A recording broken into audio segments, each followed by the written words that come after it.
Jaya Radha Madhava Kunja Bihari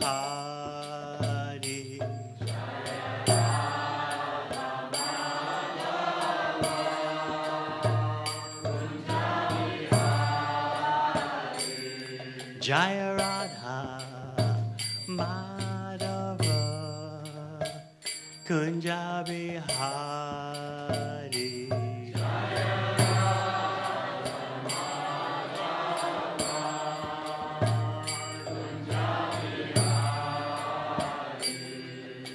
Gopi Janabalaba Girdvaradari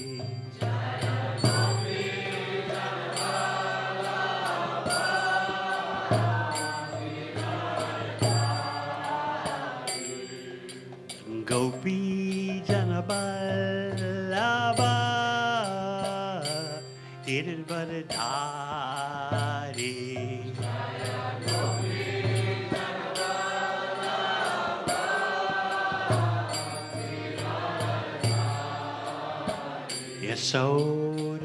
Yasodhanandana Braja Janaranjana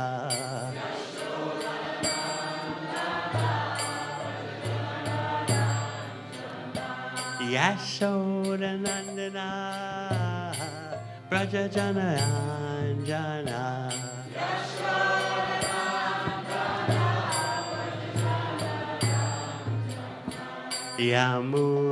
Yamunatira Vanachari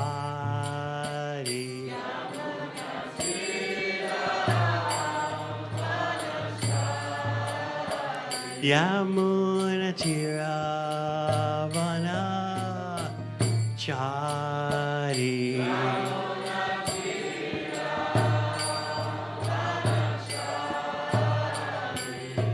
Jaya Radha Madhava Kunja Bihari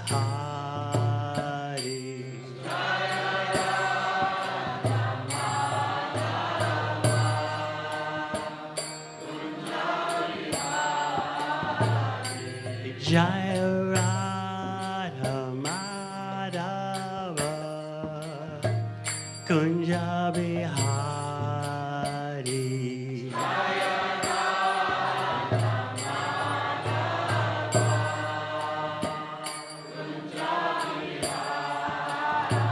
Jai Gopi Jana Baba Girdvaradari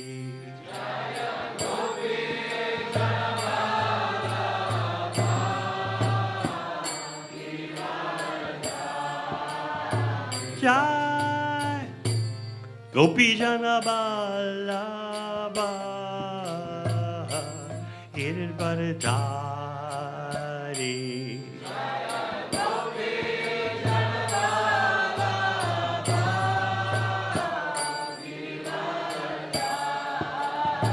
Yashodhanandana Braja Janaranjana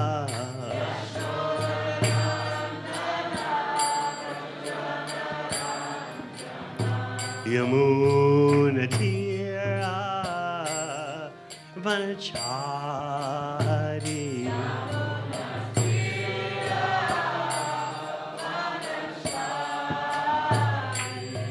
Jai Radha Madhava Kunja Bihari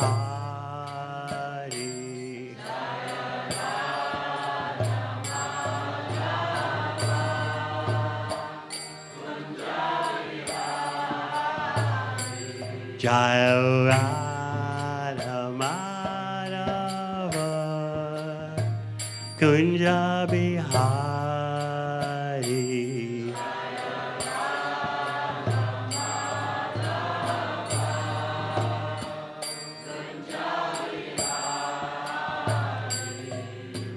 Hare Krishna Hare Krishna Krishna Krishna Hare Hare Hare Rama, Hare Rama, Rama Rama, Hare Hare.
Hare Krishna, Hare Krishna, Krishna Krishna, Hare Hare, Hare Rama, Hare Rama,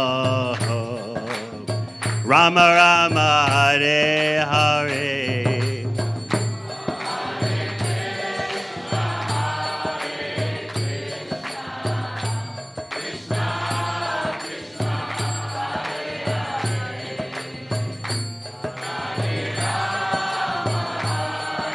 Rama Rama, Hare Hare.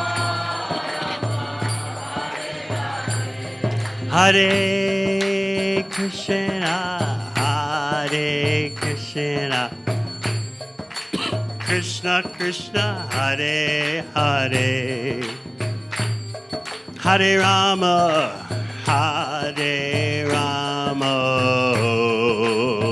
Rama Rama, Hare Hare.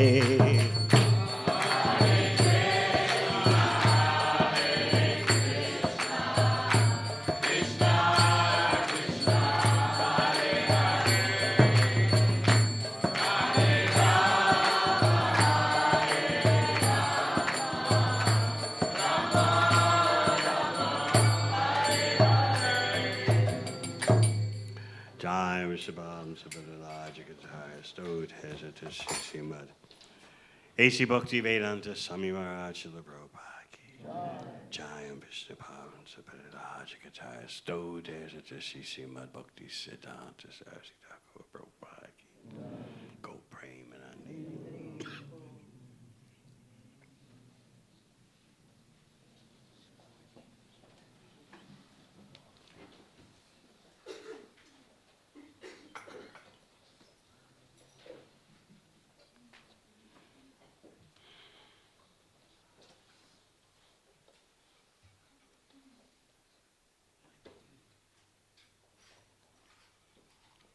So we'll continue with our efforts to try to understand Krishna through Sri Chaitanya Mahaprabhu. Without doing so, it's practically impossible in this day and age to understand Krishna. So in this way, our goal on this weekend is to deepen our appreciation for Sri Chaitanya Mahaprabhu to the point that we can actually start to understand that the grace and mercy of Sri Chaitanya Mahaprabhu is the prime necessity of your life. In other words, Lord Chaitanya is not just some kind of item added on to the Krishna conscious program. Lord Chaitanya's mercy is the essence of all our bhakti endeavors. So we'll discuss a bit more, refreshing you about Krishna's desires, and then Lord Chaitanya's role in fulfilling Krishna's desires. Jai Jai Sri Chaitanya Jai Nityananda. Jai Advaita Chandra Jai Gaur Bhakta Vrinda. Jai Jai Sri Chaitanya Jai Nityananda. Jai Advaita Chandra Jai Gaur Bhakta Vrinda. Jai Jai Sri Chaitanya Jai Nityananda. Jai Advaita Chandra Jai Gaur Bhakta Vrinda.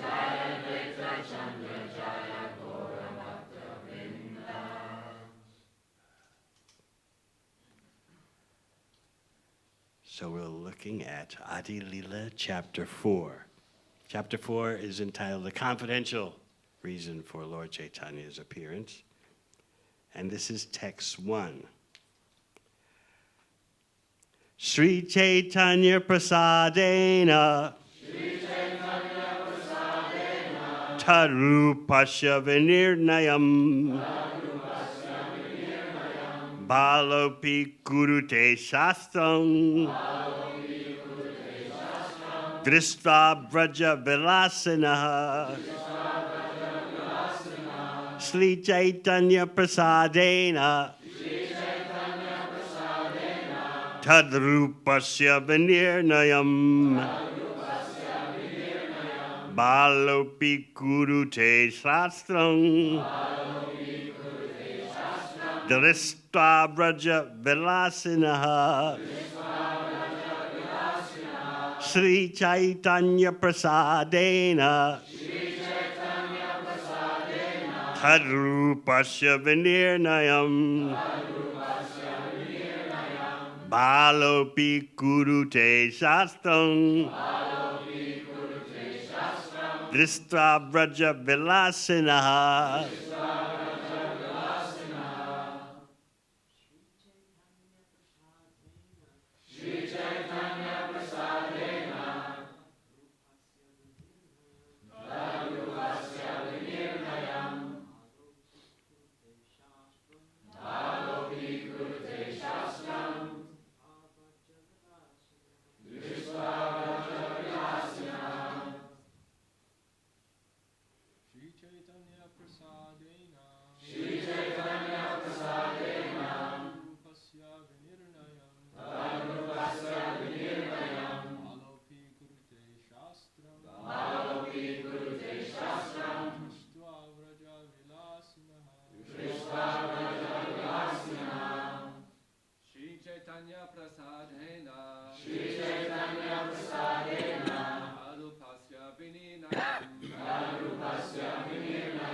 Vaishnavis,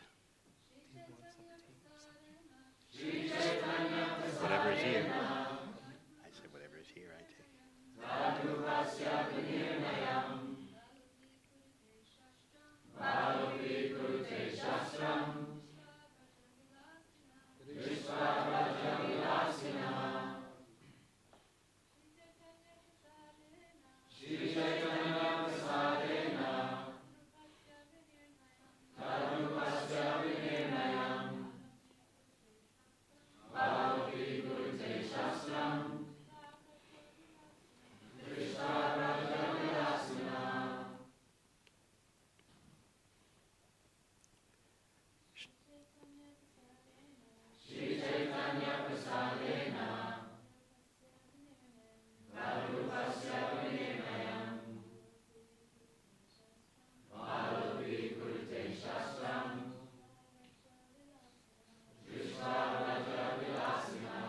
Sri Chaitanya Prasadena.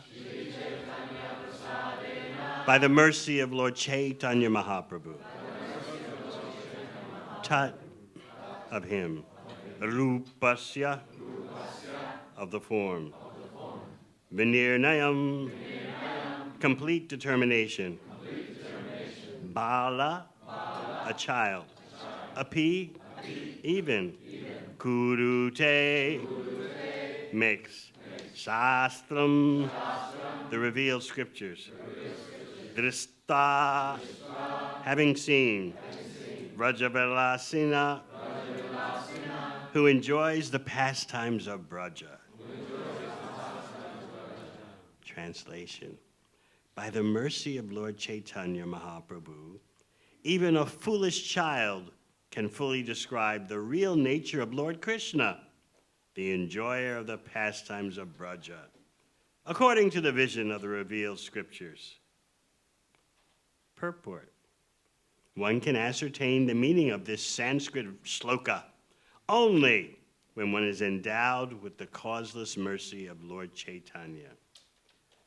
Lord Sri Krishna, being the absolute personality of Godhead, cannot be exposed to the mundane instruments of vision. He reserves the right not to be exposed by the intellectual feats of non-devotees.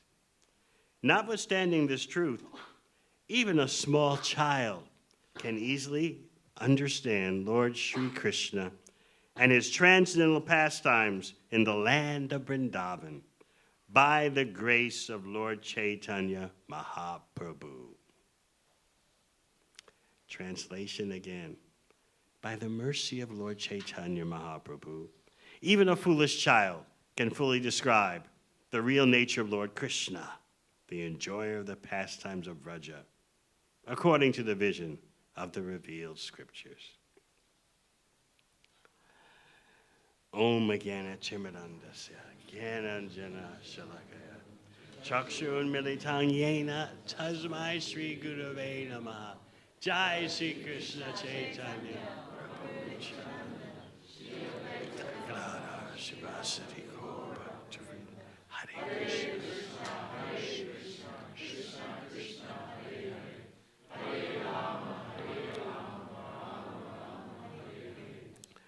The mercy of Lord Chaitanya Mahaprabhu should be what is most dear to you. Of course, in conditioned life, we think our body is most dear to us. But actually, the body is only dear to us because at the core is the spirit soul, the Atma, which, as you know, survives the end of the body. So actually, because of the presence of the spirit soul in the body, we are attached to our body. But we can go even deeper. Because the spirit soul is part of the supreme soul, therefore, we're on the spiritual platform, we're attached to the spirit soul. So everything ultimately goes back to the Supreme Personality of Godhead. Affection for the body because of the presence of the soul. Affection for the presence of the soul because the soul is part of Krishna, the Supreme Soul. So then you may ask the question, how does Bhakti originate? Bhakti has no material cause. The only thing that brings about Bhakti is Bhakti. So how does that work?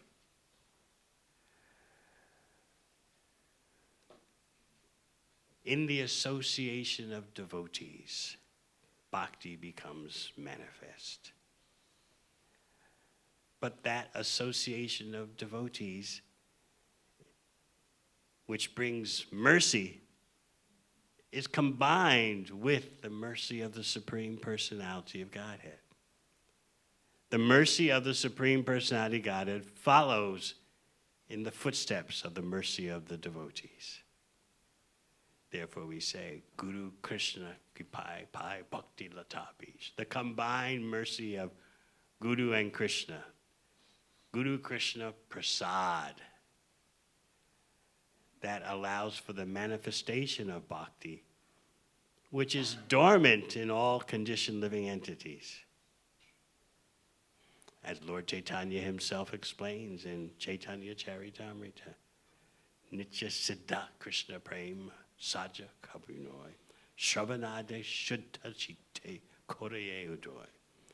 Pure love for Krishna is eternally established in the heart of all living beings, and it's revived by the authorized process of hearing and chanting about Krishna.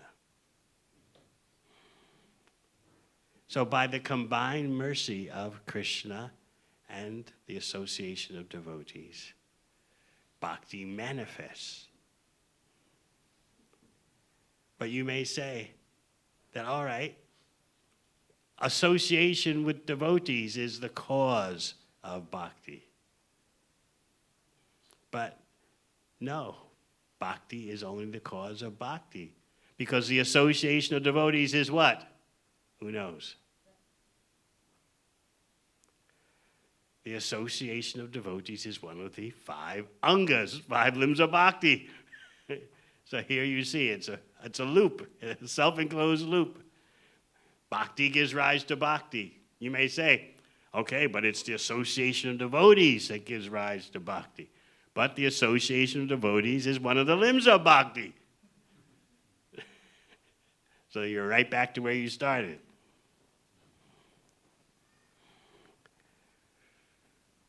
Bhakti has no material cause. Karma doesn't produce it. Jnana doesn't produce it. Mystic yoga doesn't produce it. In fact, those 3 items can often get in the way of the manifestation of Bhakti.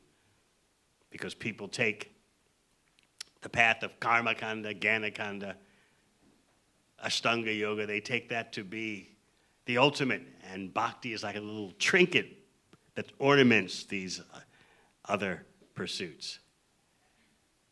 So this is why the Vaishnavacharyas constantly point out that Bhakti should be devoid of any mixture of karmic activity, impersonal Brahman speculation, and development of mystic powers.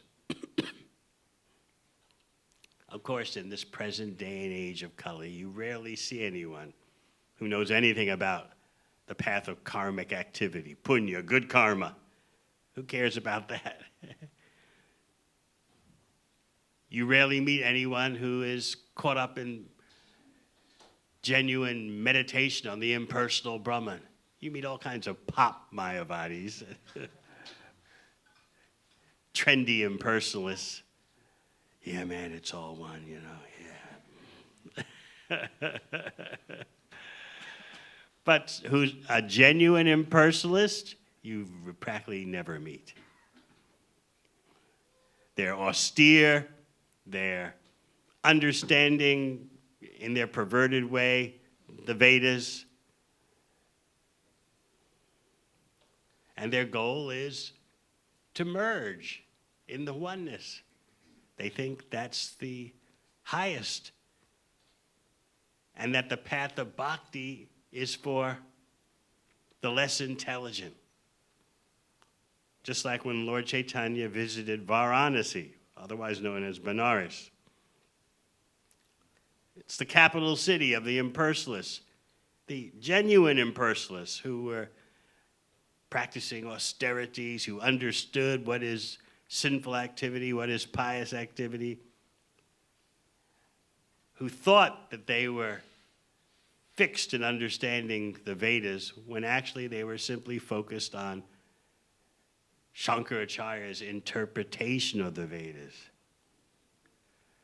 So the whole city of Varanasi was such a staunch impersonalist citadel. You could count the bhaktas on one hand in the city. Chandrasekhar Acharya, Tapan Mishra. So Lord Chaitanya remarked that I've brought this extraordinary, inconceivable cargo to Varanasi. Krishna Prem, love of Krishna. But there are no takers. What am I going to do? I could take the burden, the merchandise, to another city, but that's so much trouble. What can I do? Here in Varanasi, no one wants. So what did Mahaprabhu decide to do? Lower the price. This is mercy. So every day, Mahaprabhu would be out chanting and dancing. And the impersonalists were baffled. What kind of sannyasi is this? He's surrounded with emotions and emotional people. What a sentimentalist. He should be practicing meditation on the oneness, studying about the impersonal Brahman. Instead, he's chanting and dancing in the company of fanatics. So they were blaspheming Lord Chaitanya. And the very few devotees, like Tapan Mishra and Chandrasekhar, they couldn't tolerate it. They couldn't defeat the persons. They couldn't get away from them. They were even thinking of ending their life. We can't tolerate this. This is, as Srila Prabhupada points out in the purport, this reaction of theirs is a manifestation of love. You can't tolerate the beloved being insulted. Bhakti is real. It's not theoretical. And therefore, these devotees were responding in such a way. I think I've told you the story before about an incident in Japan in the early 70s when the outreach in Japan had just begun. There were only a very handful of devotees. And so Srila Prabhupada came. And during his visit, some Hindus invited him to a gathering in which they were featuring various Hindu speakers. Swamis with long beards and bright saffron. A motley, miscellaneous collection of sadhus from the ordinary point of view. So Srila Prabhupada was sitting in the audience waiting for his turn to speak. And one impersonalist Mayavadi after another was speaking at the podium and describing the supreme absolute truth has no form, no qualities, indescribable, no activities. And so Srila Prabhupada was getting increasingly restless, sitting in the audience with the devotees, handful of devotees, waiting for his time to speak. And this went on and on. One speaker after another describing the absolute truth has no arms, no legs, no voice. And so finally, evidently, Srila Prabhupada couldn't take it anymore. He told the devotees, jump up on the stage and make a kirtan, right when the impersonalist is speaking. Of course, the devotees, they love to do that. They jumped up on the stage with big wampers and making a big kirtan, and the speaker was just like astonished, like, what is this? This is not Hinduism. Disrupting a sadhu? So 30 years later, when I visited Japan, I met an Indian gentleman who was present at that event. And he said to me, you know, that was 30 years ago, but I still can't understand. Your Swamiji, he's a sadhu. Why did he respond in that way? Everyone has their angle. It's all the oneness. Everyone is entitled to their vision because everything is the same. So you respect everyone, no matter what they say, because ultimately they're all talking about the one. Obviously, he couldn't understand Prabhupada's response of love. You are offending my beloved. describing my beloved as having no form, no qualities, no activities, no personality. So similarly, in Varanasi, Chandrasekhar Acharya and Tapamisa were like that. They couldn't take it anymore. So they appealed to Mahaprabhu, please, please, can we do something? We can't stand your being offended, criticized as being a devotee who's sentimental, has no knowledge, and this chanting and dancing is all just superfluous, emotional fanaticism. So Mahaprabhu responded by arranging, with his omniscience, arranging that a brahmana would come and invite Lord Chaitanya for lunch with all the other sannyasis of Varanasi.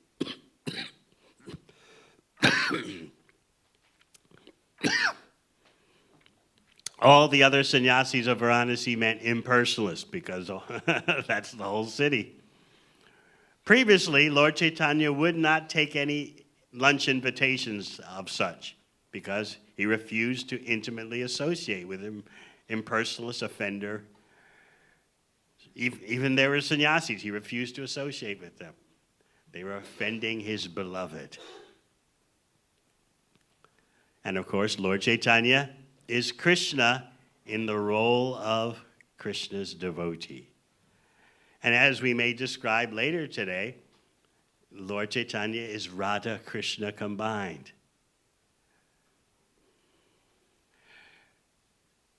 So by Lord Chaitanya's arrangement, a brahmana shows up right at that time when Tapan Mishra and Chandrasekhar are presenting their problem. We can't hear this stuff anymore. It's just, we're about to give up our life.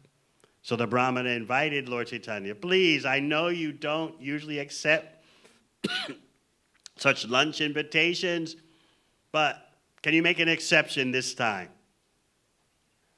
And Lord Chaitanya agreed. So he went to the house of the brahmana where the big lunch was arranged, and immediately he sits down in the place where you wash your feet, which is considered an unclean place. So the Mayavadi sannyasis were astonished, like, are you grieving about something? Are you lamenting about something? Why are you sitting in that place where the feet are washed?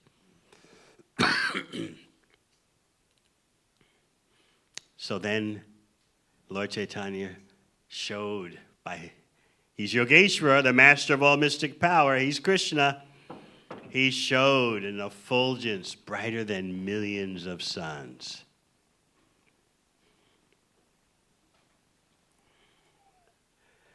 And what did the impersonalists think? All the impersonalists had as their objective in their sadhana to become God, to become Narayan. That was their hope. We practice severe austerities. We study Brahman in this lifetime. And then after we give up this body, we merge into Narayan. We become the everything. But when they saw Lord Chaitanya's effulgence, what did they think? Here we are trying to become Narayan. He's already there. He's already Narayan. He's attained merging with Narayan. Here we are just trying to do that. So from their Mayavadi impersonalist point of view, they were astonished by seeing Lord Chaitanya's effulgence. He's become God, what we all are aspiring for. He's already there. And then the leader of the impersonalist sannyasis, Prakashananda Saraswati, he unknowingly performed some devotional service. He extended his hand to lift up Lord Chaitanya from being seated in the foot washing place. That was Bhakti. And therefore, the whole transformation of the scene could take place because Prakashananda Saraswati unknowingly engaged in devotional service by extending a hand to Lord Chaitanya. Please let me help you up. You're seated in such an inappropriate place. And so they would question Lord Chaitanya humbly because they had seen the effulgence greater than millions of suns.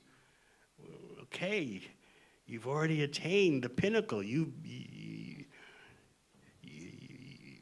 are showing what we already are.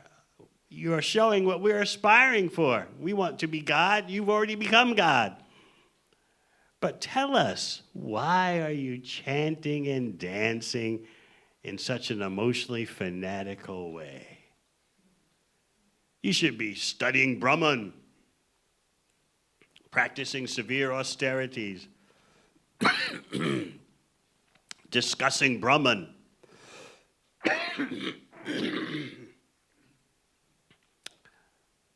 Lord Chaitanya gave that famous response, Guru more mukkateki karilosasa. My spiritual master told me I'm a fool and I should chant Hare Krishna.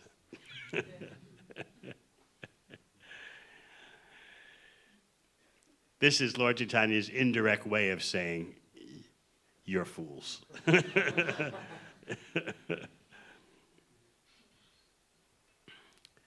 And Lord Chaitanya further explained, Krishna mantra japasara a mantra sar.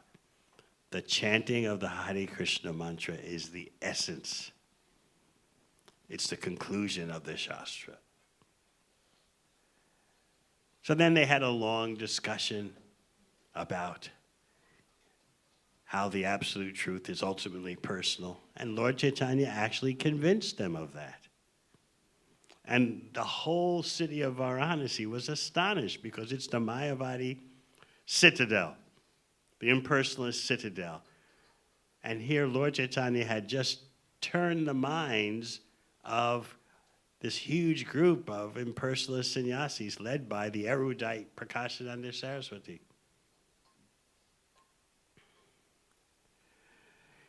So we talk about that in the context of how even a foolish child can fully describe the real nature of Lord Krishna. And what is the real nature of Lord Krishna? Braja Vilasina, the enjoyer of the Vrindavan pastimes. So let's flash back to yesterday. What is the purpose of Krishna's appearance? You know, in Bhagavad Gita, Krishna says, Yada yada hi dharmasya glanir bhavati bharata. Whenever and wherever there's a decline in dharma, I appear. Pritranaya sadhunam vanashaya chaduskatam. In order to deliver the pious and annihilate the miscreants, I come. But that's not the work. That's not the portfolio of Krishna himself. That's Vishnu. Krishna only does one thing as Swayam Bhagavan. What is that? Who knows? That's all. Krishna simply enjoys his leelas, his pastimes. And why does he carry a flute?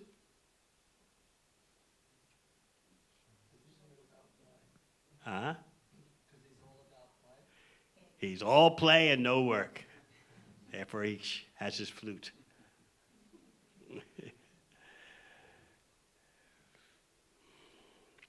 So, the time for routine maintenance of the cosmic manifestation, as Krishna says in Bhagavad Gita, if he does not come, utsideya ime loka, the koryam karma cheta.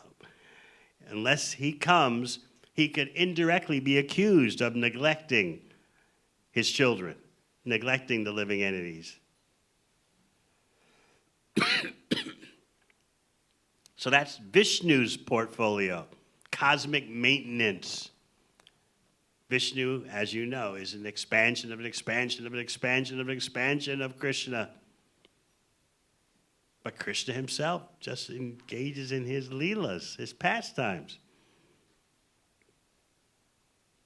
So, as Chaitanya Charitamrita explains, the time for cosmic administration, a cosmic tune-up, reinvigorating Dharma, setting human society on its right course, that time coincided with Krishna's appearance as Swayam Bhagavan, the original personality God.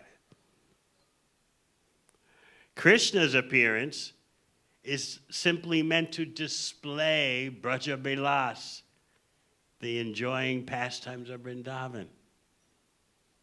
Krishna wants everyone to see that and become attracted. That time for cosmic administration happened to coincide with the time when Krishna would come once every day of Brahma to display his Braja Leela, his Dwarka Leela, his Mathura Leela.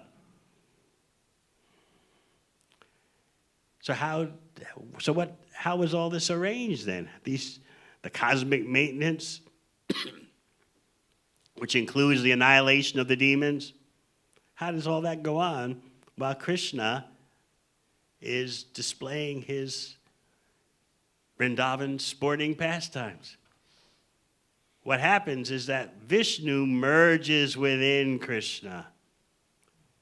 And so it is actually through Vishnu that all the demons you read about in Krishna Leela, they're killed. That's done by Vishnu, who's, you could say, embedded within Krishna.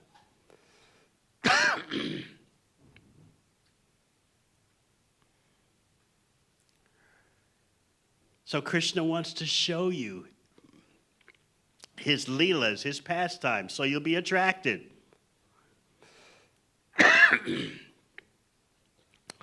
What is the situation of material existence? It's all about relationships. Isn't that what everyone wants? Only the impersonalists deny the ultimate quest for relationships. Out of frustration, they say any kind of relationship, any kind of variegatedness is just an illusion. It's all false. Ultimately, there's just non-duality. It's like persons who've had a busted romance and say, I'll never fall in love again. What's love got to do with it? So the impersonalists make a whole philosophy out of that, a brilliant philosophy based on concoctions that they've constructed, which they think are in the Vedas. They would hit the Prakashananda Saraswati and his impersonalists, they would present that to Lord Chaitanya. What about Soham? I am the Brahman. Tat Tvamasi. That Brahman is also me. And Lord Chaitanya would defeat them based on Shastra and point out that you have missed what is the main mantra and you've taken these very tertiary mantras and erected them as supreme. So the more we understand our frustration with relationships and where that leads us. Because even when someone seems to have a nice material relationship, what happens? The person dies on you. You may say, well, what's the big deal? But if you're in that situation,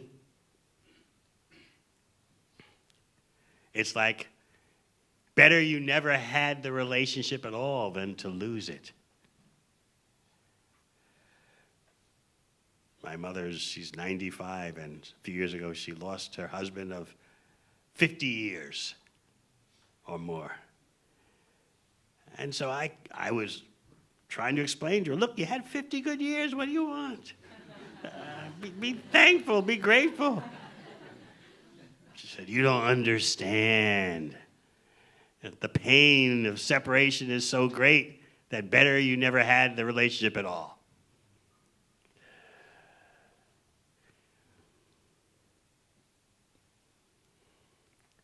So relationships are the name of the game. I don't think anyone here has a plan to be completely alone all their life. And in the core of your being, of course, in the core of your being, there's a desire to simply satisfy Krishna. But surrounding that core of your being is all kinds of psychophysical stuff. And so you want nice relationships. So what Krishna comes and does, what Krishna does when he comes is show you the perfection, the original perfection of relationships. But the Mayavadis, the impersonals, can't stand this. They say, eek! Ah!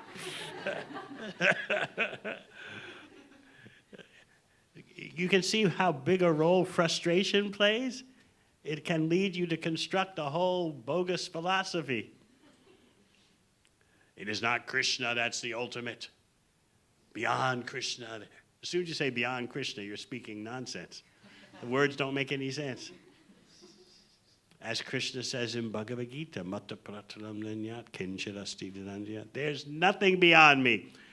Nothing beyond Krishna means not Brahman, not even Paramatma, not even Vishnu, not even Narayan. So Krishna presents his pastimes. Vishnu takes care of the annihilation of the demons and establishing law and order. But Krishna simply shows his loving pastimes. You want relationships? Watch this. So when Krishna says, surrender to me at the end of Bhagavad Gita, he's asking you, come join my pastimes. But we hear surrender to me and we get all uptight and paranoid. Ooh. It's like being held up by a mugger on the street in the night. Surrender to me. And it's Krishna's way of simply inviting you. Come play with me. Come dance with me. Come feed me.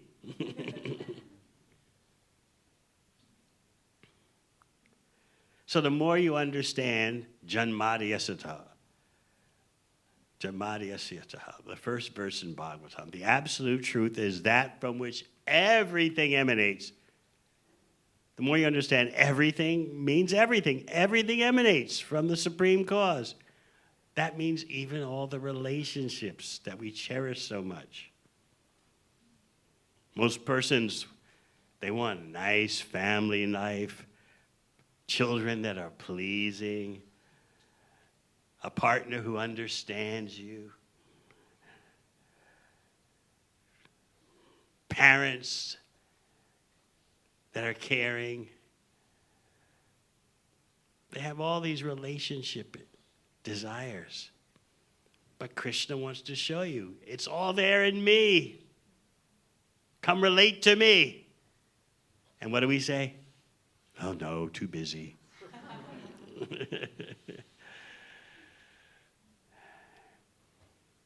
So Krishna wants to show you, Dasaras, how you can be the perfect servant instead of just slaving in material servitorship. At work, at home, slaving and serving your own body and mind. Instead, Krishna says, be my servant. And then, friendship. Everyone loves to have a friend they can depend on. Krishna says, be my friend.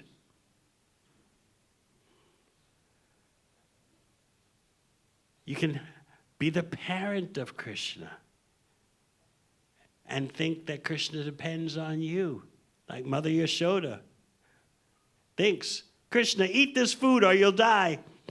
Let me feed you or you won't live.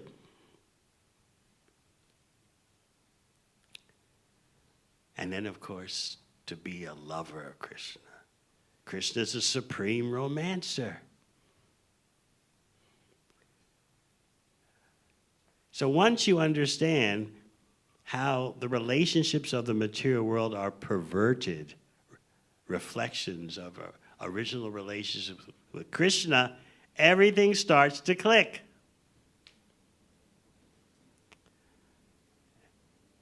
Especially as more and more you understand that only Krishna can satisfy me. Material relationships present some glare, reflected light. And we pin all our hopes on material relationships without understanding what the material relationships are based on. What's the source? What's the perfect source of material relationships? And those material relationships, because they're reflections of the spiritual world, they're reflections into the material world, they don't have continuity, and that's what really drives us nuts. I mean, this started out so good. I mean, this felt oh so right.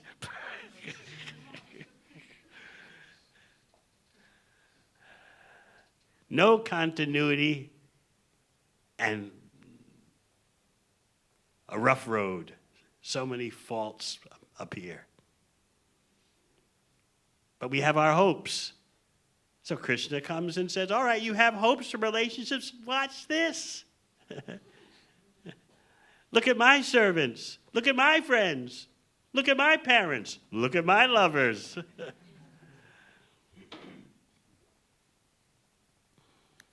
So that's Krishna's prime portfolio, not cosmic manifestation, cosmic administration or killing armies of demons. Vishnu does all that.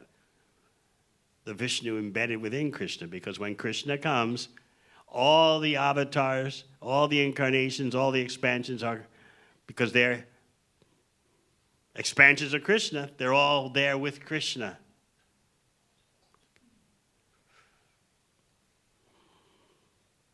So then what about Lord Chaitanya? So Krishna comes at the end of Dwapara Yuga, approximately 5,000 or so years ago. He displays his pastimes and then disappears from ordinary view. Because Krishna has two kinds of leelas, prakat leela and aprakat leela, manifest leela and unmanifest leela. Unmanifest means it's eternally going on, but you can't see it. When Krishna had his manifest leela, his prakat leela, everyone could see with their naked eyes, but practically no one understood what they were looking at. They thought, he must be a demigod, a devata, or he's the most powerful human being on the planet. Just like people today would think of a topmost athlete. In India, they always have some cricket player they glorify as the foremost hero. So many were thinking of Krishna in that way. He's the Sachin. Who's the latest one in India? Who said that? Anyway, whatever the name is. The latest cricket avatar. So, but my point is that's how most thought of Krishna. He is number one, MVP, most valuable player.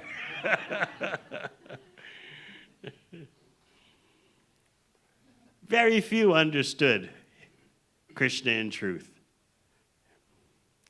Most fortunate ones thought he's the super soul. Paramatma.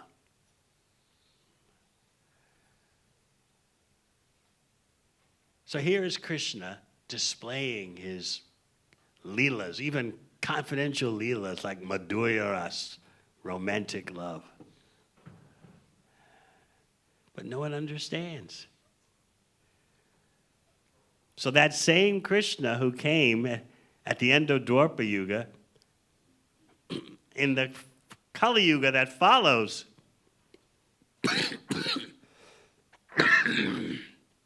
Krishna comes as Sri Chaitanya Mahaprabhu, who is known as Chana avatar, as Prahlad Maharaj describes in the 7th canto.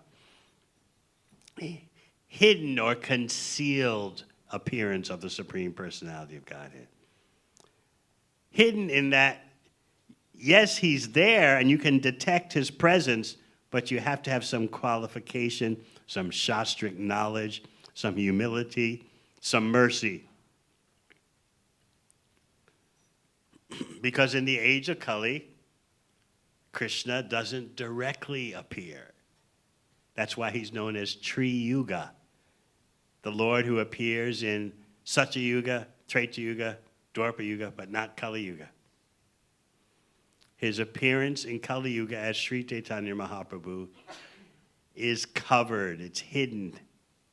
It's there for those who have the shastric knowledge and the humility and the great fortune. They can see it. So it's not like the information's not there. You'll find mention of Lord Chaitanya in the Upanishads, Mahabharata, Srimad Bhagavatam, but it's a little bit covered because Krishna is doing a very confidential thing. He's coming as his own devotee to show you how to be a devotee. Krishna, in his Leela, demonstrated the Vrajabilas, the pastimes of Vrindavan. That same Krishna comes as Lord Chaitanya and teaches what it's all about.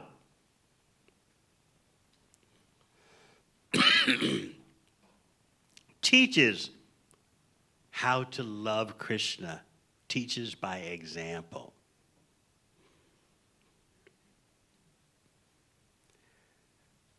Sometimes people talk about love of God. God is love. But they have no idea of what the love of God is. They have no idea even of what is God. It's not even cool to talk about God, as you know, in New Zealand. People look at you like, are you mad? How many of you came to Bhakti because you wanted God? A few, handful. I remember during my university days, you could always tell the Christians because they didn't have long hair. They all had short hair, and they had this very focused look about them. So I remember sitting in the dining hall with other students, and then we would see the Christians come marching in. And we said, here they come. It's the Christians. There was a popular TV show back then called The Mod Squad. Anyone know anything? No, before. Yes, Krishna Loka. Everyone else is too young. No one else? Huh? Yeah, okay. So we called the Christians because they would come into the dining hall in a group, you know, with that look in their eyes, looking for sinners. So we'd say, uh-oh, here they come, the God Squad.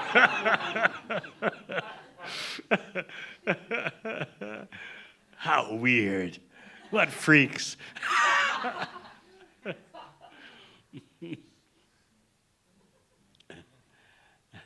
I remember as a 15-year-old sent to a elitist boarding school in the mountains of New Hampshire.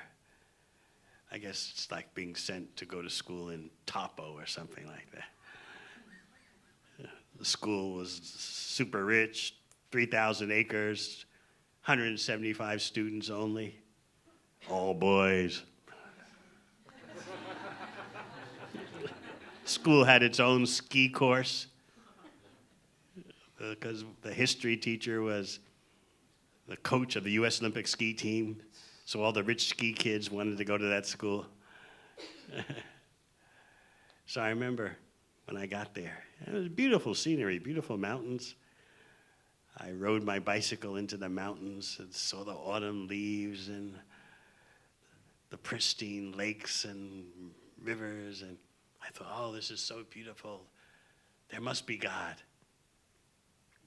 But after 2 years, one visiting priest came to give his lecture at the school because the school was associated with the Anglican Church. So you had to go to, all the students had to go to chapel twice a week for 20 minutes. And then on Sunday for 1 hour. We hated it. Singing these old British hymns. So one priest came, and he was giving his sermon. Just look at the mountains. Just look at the lakes. Look at the valleys. Surely you can see there's God. I remember turning to my friends and saying, how unscientific. So where is the knowledge of God? What to speak of love of God? What to speak of how to love properly in our daily affairs? People are so frustrated with their loving attempts. They don't know that that's the root of their whole problem, frustrated love. Whether you're an impersonalist or a material enjoyer who's thwarted at every step, you're frustrated. So Krishna comes and shows his pastimes. Look, watch this. You want romance? Check this out. You want parental love? Look at me and my parents. You want friends? You want mates? Watch how I play in the forest with my cowherd boyfriends. Look at my servants. You want to be an employee? You want to work for someone? You want to serve someone? Look at my servants. But Krishna starts thinking, I did that. I came as Krishna and showed my personal show of pastimes. But people don't understand. I'll come as my own devotee and explain what I do and how to love. I'll come as my own devotee and explain what it is that Krishna does and how to love Krishna. So Krishna does that as Sri Chaitanya Mahaprabhu. He explains Braj Bhakti, which is beyond even Vaikuntha worship. So when you read beyond all rules and regulations, as I explained yesterday, that doesn't mean you drop the 4 regulative principles. Beyond rules and regulations means beyond codes and procedures, formal procedures for worshiping Krishna. Instead, the desire springs from your heart. But that's in a purified state of bhakti. So as we explained the other day, first there's the therapeutic stage, and then there's the relishing stage, the spontaneous stage. How do you know when you're nearing the spontaneous stage of bhakti? When you just like to chant Hare Krishna. Why? Because you like to chant Hare Krishna. And what goes on in the therapeutic stage? Oh, I got to chant my rounds. Got to take my medicine. But in the relishing stage, you realize this is not medicine, this is the greatest delight. But first, you have to go through the therapeutic stage. So Lord Chaitanya is teaching how to love Krishna beyond even the stage of awe and reverence, rules and regulations of worship. So Lord Chaitanya demonstrates 3 things. Number 1, the Yuga Dharma, chanting Hare Krishna as a culmination of the whole Vedic system. Number 2, Lord Chaitanya explains Braj Bhakti. And number 3, Lord Chaitanya comes because of the request of his devotees, especially Advaita Acharya. Those three reasons are the obvious reasons for the appearance of Lord Chaitanya. But then there is something that's very confidential. Krishna seems to have a problem, a most delightful problem, a most exquisite and sweet problem. Krishna is thinking, when I want to enjoy, I expand my internal potency. So my enjoyment appears as Srimati Radharani, my internal potency. But Krishna wonders, my internal potency, because Krishna doesn't enjoy anything temporary and material, even though the material energy is his. He knows how to enjoy. So he manifests Srimati Radharani. His internal potency manifests as Srimati Radharani, who is perfectly and unlimitedly qualified to give Krishna pleasure. In this way, even though Krishna is Om Purnam, full in himself,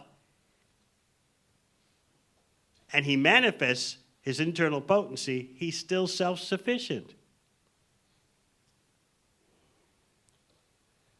But that internal potency that is manifest, Srimati Radharani, is so expert at loving Krishna that Krishna, he wants to understand it. What's it like when my internal potency feels love for me? What's it like in that position? What's the happiness she feels by loving me? What's the sweetness in me that she tastes by loving me? I can't understand this as Krishna.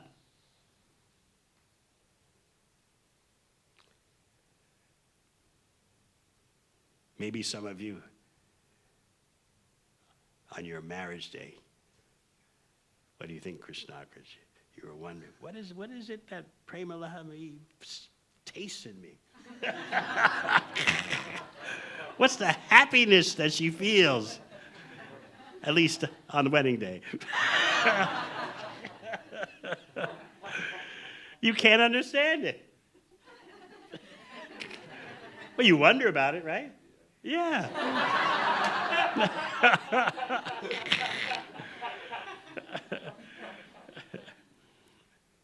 So Krishna, he wonders, what's it like to love me? What's it like to be in the position of a lover of me? What's the happiness such a person feels? What's the sweetness they taste in me? I can't taste myself from the viewpoint of the lover. So, as we said the other day, there seems to be something Krishna can't understand. He can't do it as Krishna. What does he do then? He takes the position, the role, and the emotions of Srimati Radharani. So in that way, Krishna, whose complexion is like a dark rain cloud, by assuming the emotions of Srimati Radharani, Krishna becomes golden. And the result is Sri Chaitanya Mahaprabhu, who is Radha Krishna combined. Sri Chaitanya Mahaprabhu is Krishna in the role of and the emotions of Srimati Radharani. So that's the confidential mission of Krishna. It's the main reason why Krishna appears as Sri Chaitanya Mahaprabhu. But you always have to remember, Sri Chaitanya Mahaprabhu is Radha Krishna combined. He's Krishna taking on the role, the position, and the emotions of Srimati Radharani. Because he wants to understand it. He wants to experience it. Because he suspects correctly that his devotees, especially his foremost devotee, Srimati Radharani, enjoys more than him. And he's supposed to be the supreme enjoyer. So how can Krishna be the supreme enjoyer when his devotee enjoys more than him by his devotee being a devotee? Is Krishna defeated? No. He comes as a devotee. And that way he still keeps his title as the supreme enjoyer. What is it my devotees are experiencing? What is it my devotees are tasting when they serve me? I want to experience that. So when you think of Radha and Krishna, think of the exchange of love, an exchange of love that Krishna himself wants to understand from the viewpoint of the beloved. What's it like to be my girlfriend? What is it like when she feels separation from me? How is it that the feelings of separation are more pleasurable than even meeting with me? I want to experience this, but he can't do it as Krishna. So he takes the position, the emotions, and the complexion of Srimati Radharani. That's the real mission of Sri Chaitanya Mahaprabhu. Krishna trying to understand what is it like to be a devotee. So as we explained the other day, as stated in Chaitanya Charitamrita, actually all the incarnations of Godhead, Balaram, Mahavishnu, Chirodakashai Vishnu, all of them would rather be devotees than avatars, because they know the devotee is in the topmost position, tasting the topmost pleasure by being a devotee, by being a servitor. And meanwhile, you have these impersonalists whose whole goal is what? To be the supreme. But the actual supreme wants to be a devotee. So this is the madness that's going on. And here we are as conditioned souls, moaning and groaning, oh, when will I be the controller? When will I be the enjoyer? And the actual supreme controller and supreme enjoyer wants to be a devotee and be enjoyed and be controlled. Krishna likes it when he says to his fiancées, oh, just do with me what you like. Krishna is the actual Parameshwara, the supreme controller, but he likes coming under the control of his pure devotees. Mother binds me when I'm naughty. She tells me that if I don't eat my food, I'll die. He likes being dependent on Mother Yashoda. So much so that he refuses to let her think that he's God. He doesn't want that. He wants to be dependent on her. If she thinks he's God, how can she maintain and take care of the Supreme Personality of Godhead? So Krishna makes sure that she doesn't think he's God.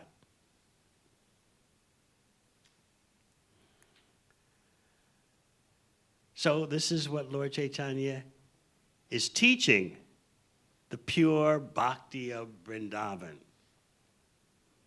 But still, that teaching of Brajabalas is external, meaning it is the obvious thing, but it's not the most confidential reality. The most confidential reality is Krishna wanting to understand Srimati Radharani. How does she feel? She loves me so much. What's it like to be a lover of me? What is she tasting in me? What's the sweetness she's getting, the happiness she's getting? So all this is going on with Sri Chaitanya Mahaprabhu. And as this verse today says, by the mercy of Lord Chaitanya Mahaprabhu, even a foolish child can fully describe the real nature of Lord Krishna. This is the real nature. Pure love. So people talk about love, but they have no idea what is pure love. So therefore they're stuck with the inferior material version, which lacks continuity and is full of faults. So when people come together in whatever kind of relationship these days, in the back of their mind, what are they thinking? How's this going to end? And what are the problems that are going to arise? That's the nature of relationships in the age of Kali.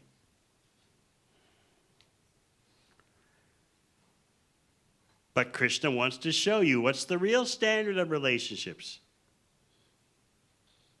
So he shows his Vrindavan Leela, he shows his Dwarka Leela, he shows his Mathura Leela, and then disappears from ordinary vision.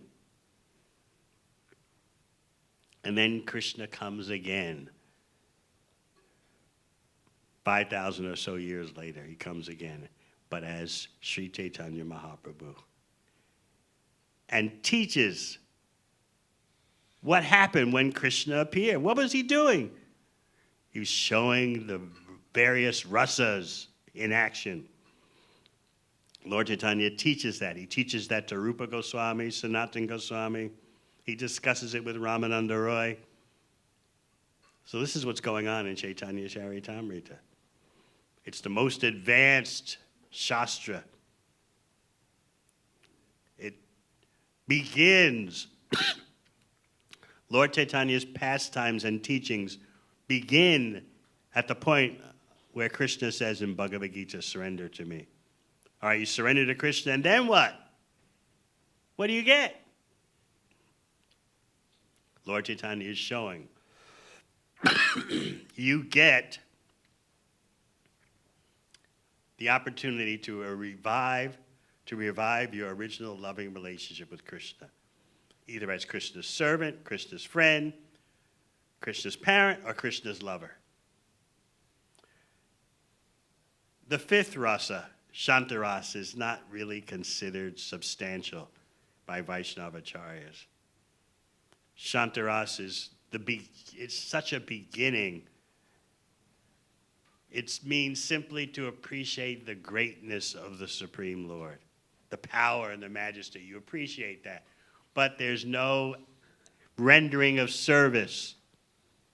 Therefore, Vaishnava acharyas don't consider Shantarasa to be very substantial, really not worth talking about, because no service.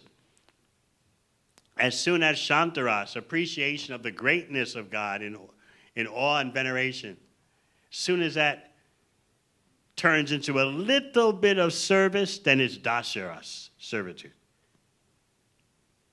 So therefore, Lord Chaitanya is mainly dealing with servitude, friendship, parental love, and romantic love.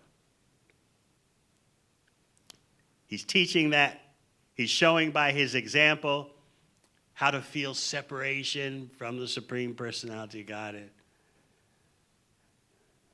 He's showing the pinnacle of emotional intensity, divine emotional intensity, what the gopis in Vrindavan are going through, what Srimati Radharani is experiencing. Lord Chaitanya is demonstrating that in his role as a devotee. So Lord Chaitanya has the emotions of Srimati Radharani, the effulgence of Srimati Radharani. Sometimes he appears in her position. Sometimes he appears as her, and most confidentially, sometimes he is in the role of a maidservant of Srimati Radharani. So in this way, we hope we've given you some insight into the teamwork between Lord Chaitanya and Krishna. Both are Swayam Bhagavan, the original personalities of Godhead. Dual manifestations. So therefore, as Srila Bhakti Siddhanta Saraswati Thakur explains, when Lord Chaitanya wants to be the supreme enjoyer, he appears as Krishna. When Krishna wants to taste love and separation from himself, he appears as Sri Chaitanya Mahaprabhu. So how are we going to realize and experience all this?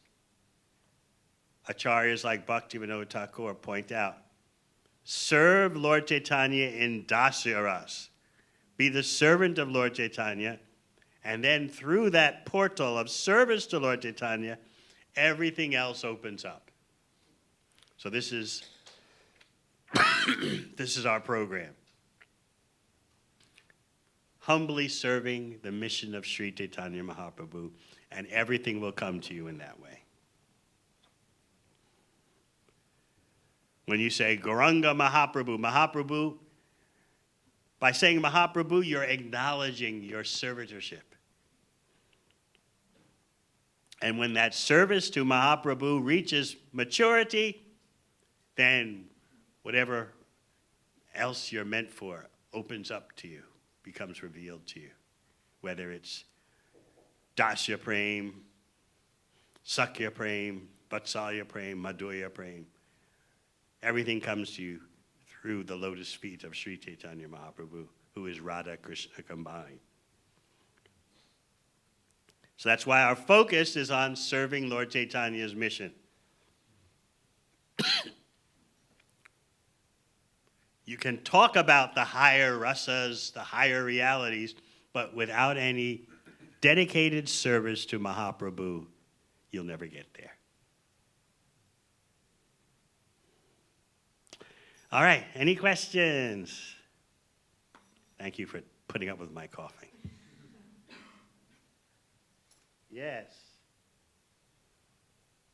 Yes. You're the one.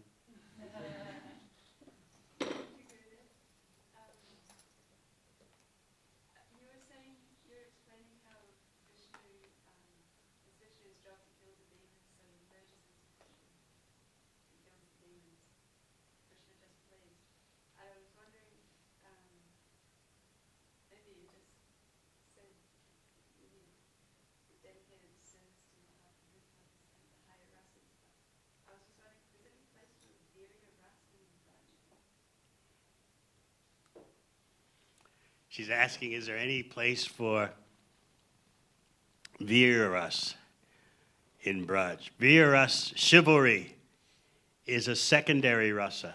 So first there has to be a primary rasa. And the secondary rasas temporarily appear to be dominant, and then they disappear. So you look in Nectar Devotion, and you'll find your answer.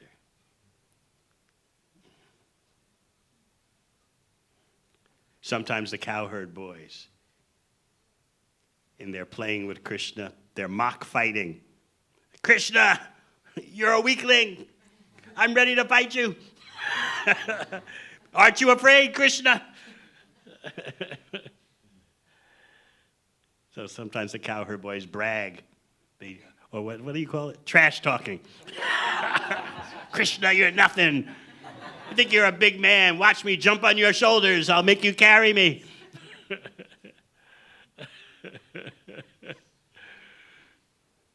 So you read that in Nectar Devotion. Anything else? Yes. Hare Krishna. You spoke of Prabhupada and Lord Chaitanya defending their beloved. Say that again? You spoke of Prabhupada and Lord Chaitanya defending their beloved to the impersonalists when they tried to deny the existence of personality. Mm-hmm. And I'm just wondering if you have any guidance in terms of, Lord Chaitanya's movement around when we come across that situation, maybe in a social or a family or a work kind of environment as opposed to a preaching environment, and how far we should. Can you give me an example? Say I'm at work and I have a manager and he's very atheistic and he knows that I'm and it kind of is a bit challenging, but I have to work with him. How does he challenge you? Just like basically, how can you, I think once he said to me, I'm too intelligent to believe in God. Science doesn't prove it, it's emotional. You want to believe in God and therefore you need it, but I'm okay. You avoid such persons. Just do your work. Don't try to explain anything. Yeah. That's the role of a Madhyamadakari, second-class devotee. For third-class devotee, Kanishta Adhikari, Just gets totally bewildered. Oh no, my God. My God. Maybe I am just being emotional. Maybe this bhakti is just a creation of the mind. Oh no. So, such a weak devotee gets rocked by such statements. Second class devotee, Madhyamadikari, does 4 things. Relishes the association of devotees and avoids the association of the envious.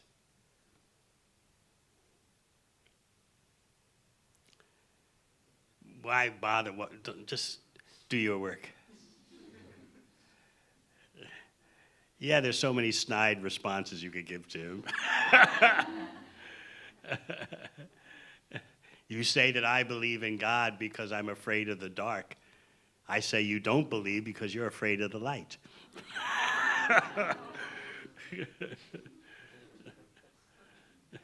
You could say so many things. But what's the point? He doesn't want to hear it, right? So why put yourself out there? What's the point? You just get agitated in your mind.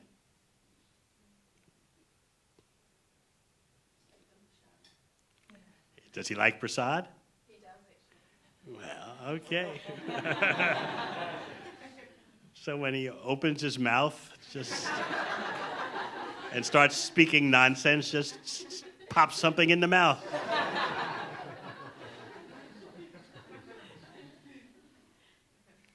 But not that you're going to explain to him, and by the way, this is Krishna's mercy.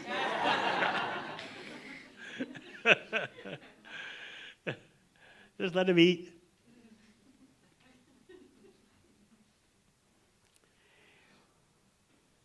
He'll be humiliated. He'll be crushed sooner or later. He may tell you, I'm not afraid of death. He says that. They all say that. And wait till it happens.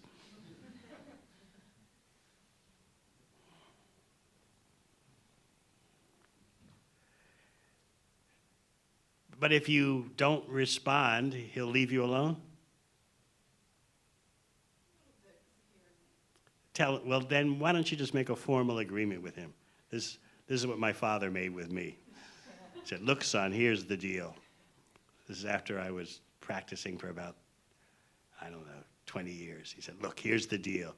You don't try to convert me, I don't try to convert you. That was the peace formula.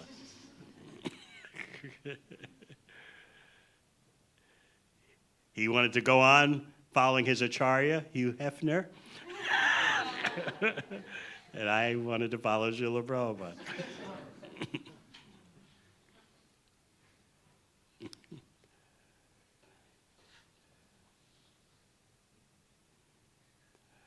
So don't waste your time. Yes. I was just thinking about how Krishna's Chaitanya Mahaprabhu is being offended by personalism. And I was discussing with one devotee recently about offensive chanting. And we were talking about how sometimes you could justify it because you think, oh, Krishna understands Justify what? the tendency towards offensive chanting or inattentive chanting. So my question was, how do we become more conscious that we're offending Krishna if we're not making an endeavor to chant properly? That's why reading is so important, because we become more sensitive by reading Chaitanya Charitamrita, Srimad Bhagavatam, all the books. We become more aware.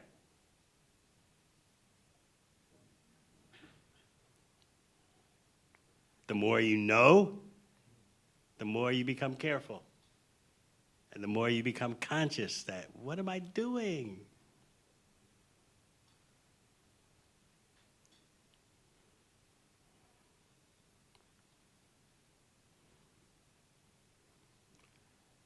And when you stop hearing, when you stop reading, you lose your sensitivity. And that's when things become dangerous. Yeah, well, what the heck, got to get on with life.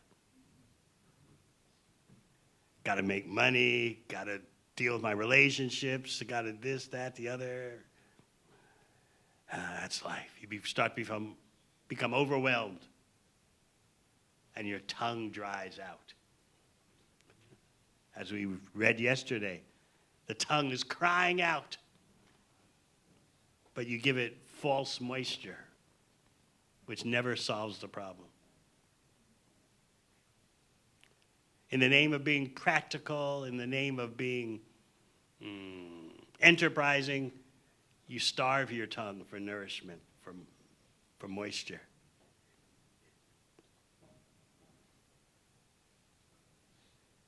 So always maintain your keenness to hear and chant about Krishna.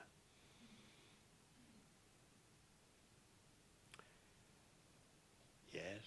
Hare Krishna birthday. You mentioned in the eternal relationship with Krishna, parent, the friend, conjugal lover, or the servant. Why can't one of them be a child of Krishna?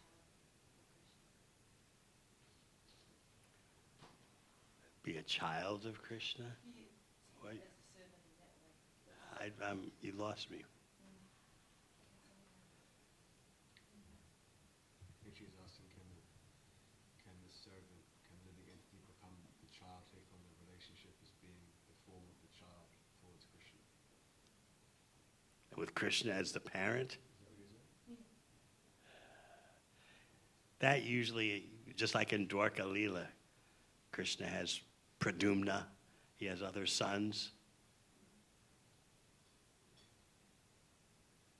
But that's servitude.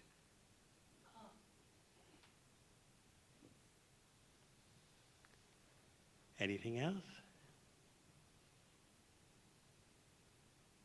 Yes? Just wondering, notice that preaching centers like Bhakti that have hotspots for Lord Chaitanya's mercy. So I was just wondering if our services are more temple-based, how can they get, If our services are what? or more temple-based, how can we still get access to Lord Chaitanya's mercy? Take care of guests that come. And if your service is more temple-based, but visitors do come, give me a specific situation.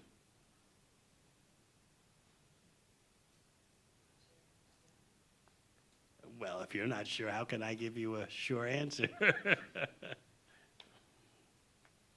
Give me an example, please. I'm just thinking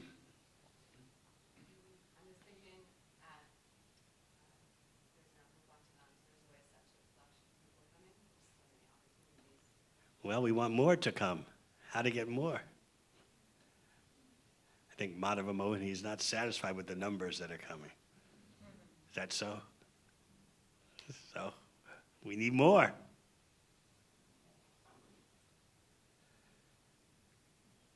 So what are you asking?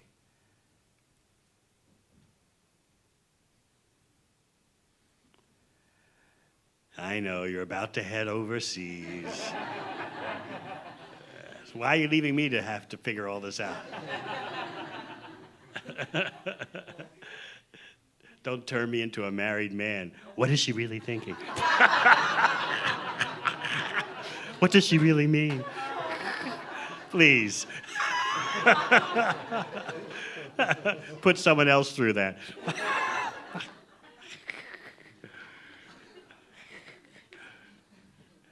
So, can you ask a straight question now, please?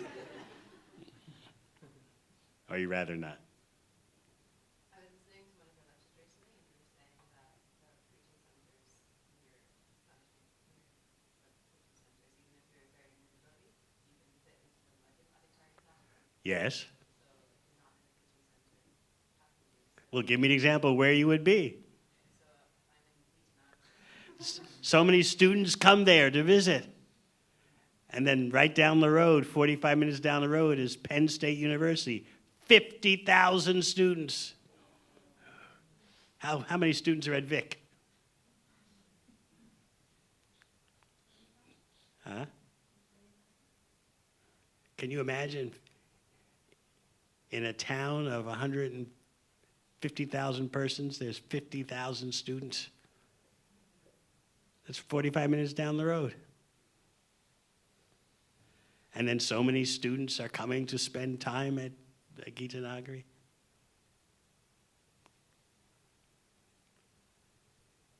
And what do they all want to eat?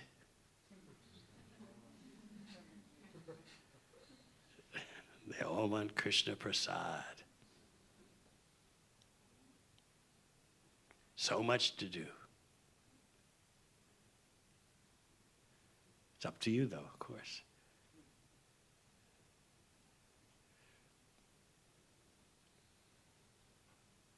Sure, everyone will be happy if you stay here. But there seem to be other factors involved.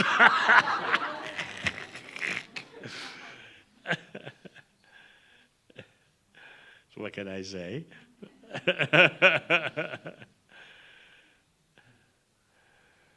Anything else?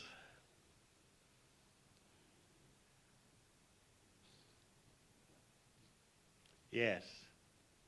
Is that Navagori? Yes. How valuable is it to understand technical details about philosophy? What do you call a technical detail? That's mainly like Ekadashi, how does sin enter brain on Ekadashi? How does what? How does sin enter brain on Ekadashi? I missed the first. How does sin enter grain on Ekadashi? How to what? How does sin, how does sin enter the grain on Ekadashi?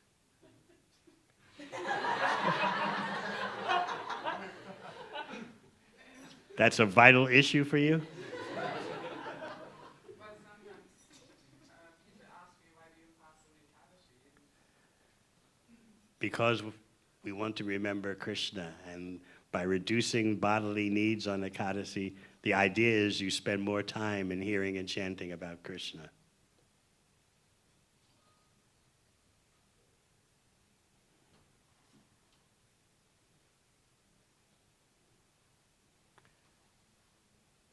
That's the most important part of Ekadasi that everyone seems to forget. Ekadasi is not an exercise in botanical prowess.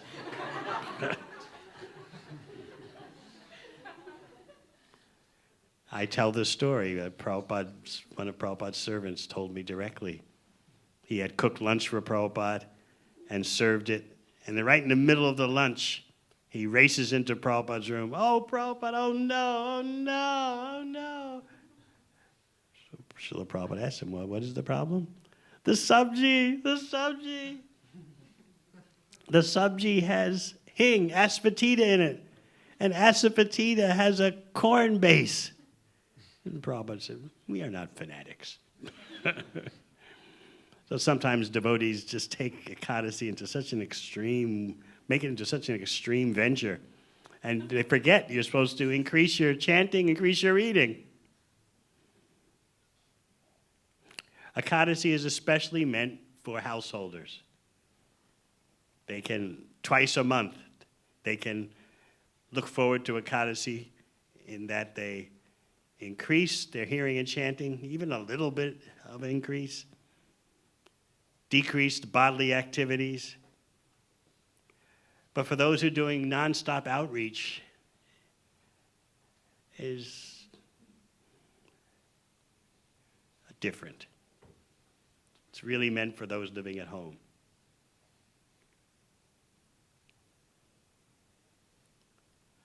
Okay? So rather than worrying about how is it that sin enters into the grains, better worry about how to increase your chanting. But if you're doing outreach, you're already fully engaged. But maybe you're not aware of that.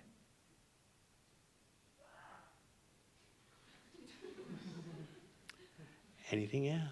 Yes. Go on. I'm trying to see who's back there.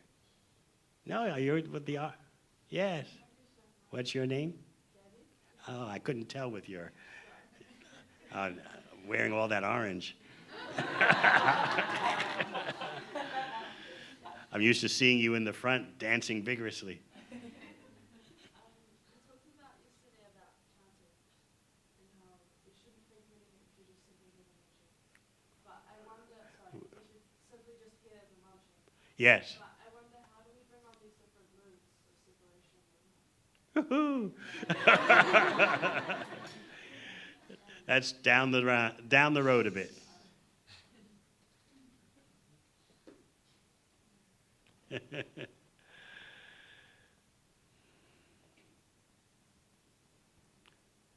First, we're trying to understand we're not the body. We're not the mind. So just hear the Hare Krishna mantra and everything will come to you. Just make up your mind that your foremost occupation is chanting Hare Krishna. Chant as if your life depends on it, because it does. So when I see you chanting and dancing vigorously, then I'm happy. Don't let anyone talk you out of that.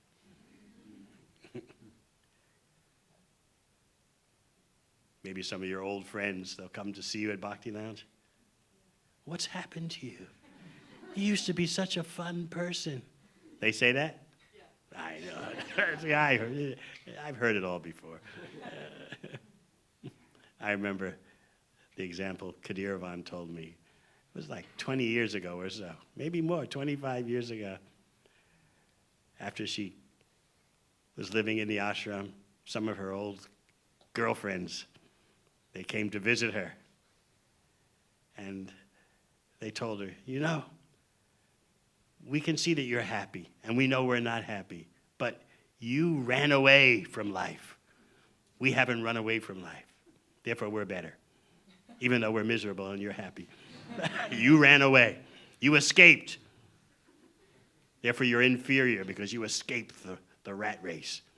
We're part of it still. And that shows we're superior. We haven't given up.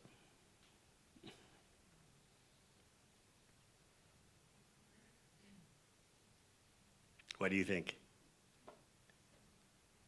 So what do you tell them when they say, what happened, Gabby? You used to be such a fun girl.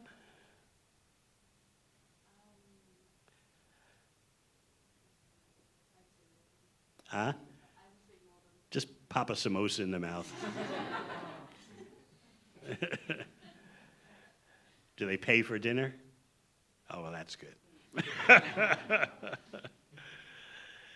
Most people these days don't have much brains, and therefore all they can do is take prasad.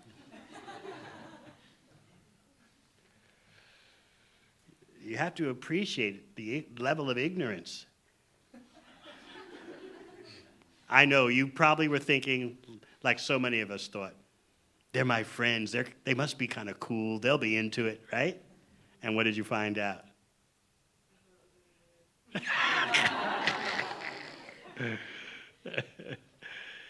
Yeah, most of us think like that when we take up bhakti, that my friends are different. They'll be into this. They'll recognize how cool this is.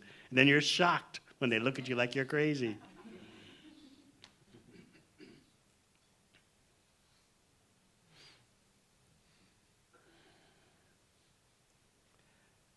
Yes. How can they become more empowered instrument or not? You're really asking me that question. You know the answer. Be the servant of Sri Chaitanya Mahaprabhu. Wherever you go, whomever you meet, teach the science of Krishna. Help people to become Krishna conscious. Distribute books to them, cultivate them, teach them. Show them by your example.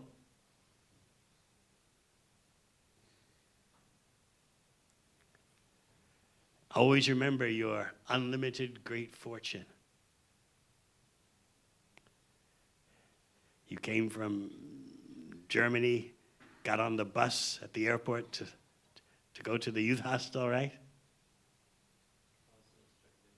Australia, oh, that's right. And what happened? Who was the one who got off the bus from the airport? Oh, that's right. Yeah, he's in Wales now, Padma Sutta. He landed at the airport for his dream trip to New Zealand, got on the bus to go to the backpacker place in Auckland, got off the bus, someone approached him, and that was the end of his sightseeing in New Zealand.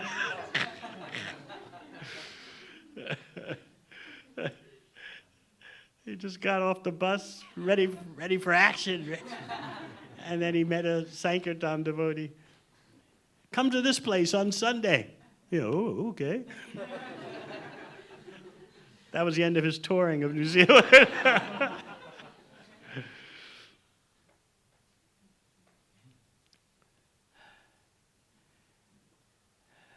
Last question. Is that Karuna Mai? I can tell somehow that I can tell that because you don't have your sari over your head, so otherwise I'd have been confused which is you and which is your sister. Because I can't see from here the black spot on the cheek. You're the one who has the black spot, right? Okay, just making sure.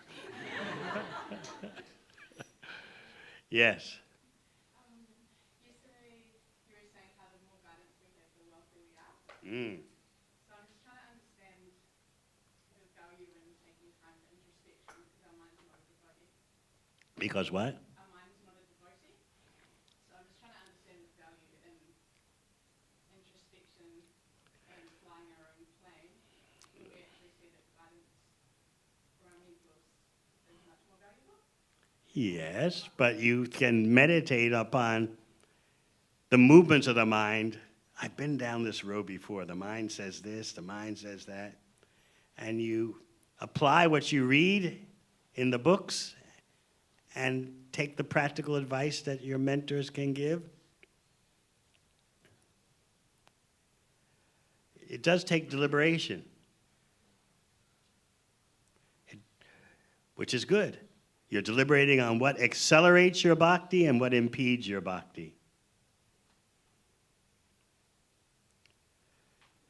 Yes, you should have some time of the day to reflect. Desires come to you. So you analyze the desires. If I did this and if I did that, what would be the result? Haven't I been down this road before?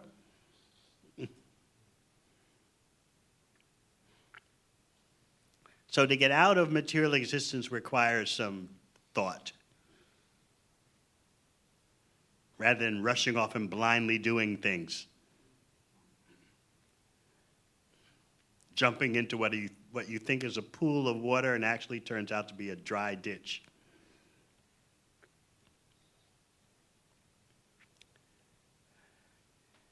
So yes, your spiritual life takes some pondering, some contemplation, some deliberation. What do I really want?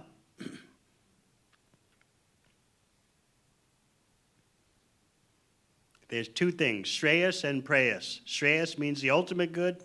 Preyas means temporary, apparently immediate good.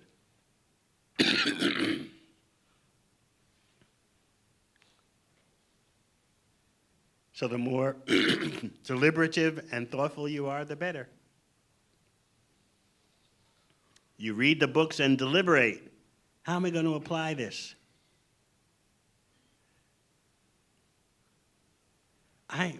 Do I really feel like this?